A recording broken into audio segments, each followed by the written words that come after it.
moving into our new home as a 4-year-old, excited about all the possibilities. What I didn't know was some of the possibilities would be barriers based on the color of my skin and my heritage. We moved into the Market Park neighborhood in 1974. Do you know this park? Well, this park is where Dr. Martin Luther King Jr. had a peaceful march. The same park where he was struck by a rock and fell to one knee. The same park where the KKK paraded their hate with pride. The same park where Dr. King stated, "I can say that I have never seen, even in Mississippi and Alabama, mobs as hostile and as hate-filled as I've seen here in Chicago." As a Mexican child, my siblings and I learned early about our constraints, the stereotypes, and the hate-filled actions.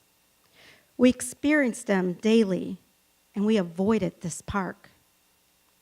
The everyday occurrences going to and from school were living nightmares of not only children spewing hateful remarks, but also our teachers who practiced killing our spirits and labeled us as inferior. It was until I arrived home behind my Mexican door that I can feel safe once more, that I can be me again. Being the youngest of 4, I was always able to rely on my siblings for support and coverage. As years passed, I learned to deal with the hate by closing up, and many times I felt the hate growing within me. By the time I was 13, I learned to hate myself and all I represented to my white neighborhood. One cold, frigid winter, very similar to yesterday, I walked home alone from school. My older siblings no longer around to protect me. It was a bitter Arctic cold where snow solidified to ice, the type of winter in Chicago where your eyes glass over and your chest has difficulty breathing. It was a long walk home from school in the cold and faster to cut through the park. The park was my path to being free, my journey to being me once more. As I walked, I was hit by snow. At first, I thought it fell from a tree, but then quickly I was hit again. It stung, it burned. I knew it would leave a mark. As I turned, I saw a boy from my class. He expelled words of hate, nothing I haven't heard before: spick, taco, bean eater.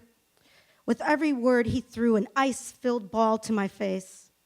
I shielded my face and then turned my back, hoping that my back would just receive the blows and that it would soon end.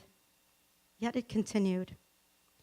The blows knocked me to one knee and then into a ball. He must have tired eventually because it stopped.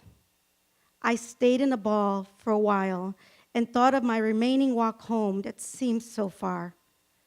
But I eventually got up, cold, sore, confused, but determined to see my front door. Eventually, I made it home, and as I entered my home, I smelled my mother's cooking, the rich smell of broth and spices all mixed together. I wanted to run to my mom and hug her and tell her I was home safe, but I knew I needed to protect her. She did not know of the pain of going to and from school. This was a pact that my siblings and I made. She should not know of this pain, of this hurt.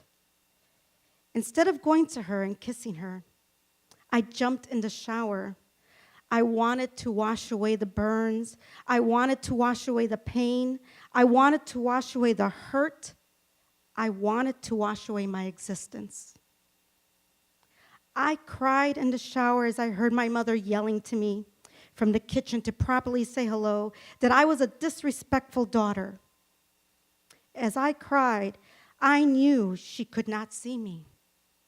She shouldn't know about the hate that hit me. In the same park where you will now find a Dr. Martin Luther King Jr. memorial. Thank you.